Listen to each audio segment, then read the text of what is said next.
3 মাস অতিবাহিত হলো, 4 মাস অতিবাহিত হলো, এখনো আমাদের প্রিয় নেতা তারেক রহমান 16 বছর বাইরে থাকার পর দেশে কেন আসতে পারলো না? জনগণের সামনে প্রশ্ন জেগে উঠেছে। প্রিয় ভাইরা, নবীন দল তাই আজকে প্রত্যাশা করছে এই সরকারের কাছে, আসুন আমাদের প্রিয় নেতা সহ বাংলাদেশে 40 লক্ষ মামলা দায়ের করেছে শেখ হাসিনা। আওয়ামী লীগ সরকার যেখানে আয়না ঘর বানিয়ে আমার মায়ের বহু সন্তানকে পৃথিবী থেকে চির বিদায় দিয়েছে, আজকে সেই সরকার আর নাই। এখন আছে জনতার বিপ্লবের সরকার, এখন আছে ছাত্র বৈষম্য আন্দোলন।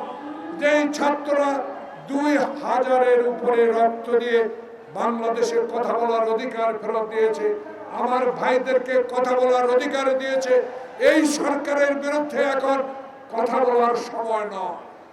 এখন কথা বলার সময় সকল মামলা প্রত্যাহার করে দেশ বাংলাদেশের জাতীয়তাবাদী শক্তির প্রাণপুরুষ তারেক রহমানকে দেশে ফিরিয়ে আনা। এই সরকার জনগণের সরকার, এই সরকার শুধু নির্বাচনের সরকার।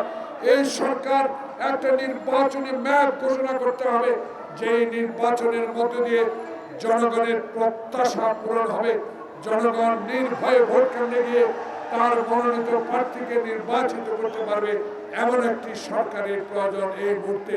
তাই এই সরকারের কাছে আমাদের দাবি থাকবে, আর দেরি নয়।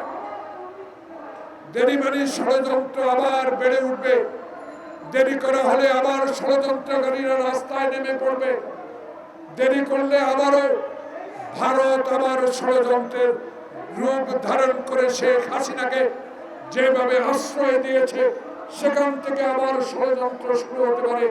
বাংলাদেশে যেন সত্যিকার গণতান্ত্রিক সরকার আর না আসতে পারে।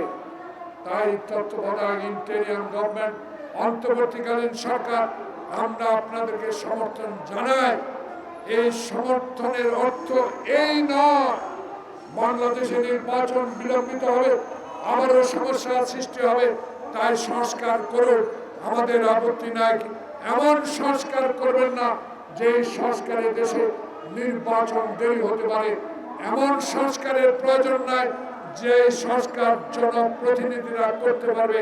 তাই সরকারের প্রধান ডক্টর ইউনূস, আপনি অনেক কষ্ট স্বীকার করে এই বয়সে বাংলাদেশের 16 কোটি মানুষের দায়িত্ব নিয়েছেন।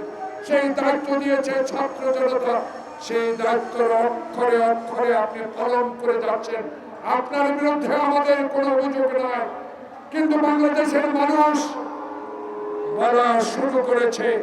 4 মাস হলো, এখনো আওয়ামী লীগের প্রেতাত্মারা বিভিন্ন খানে বসে আছেন, তারাই ষড়যন্ত্র শুরু করেছে এই সরকারের বিরুদ্ধে।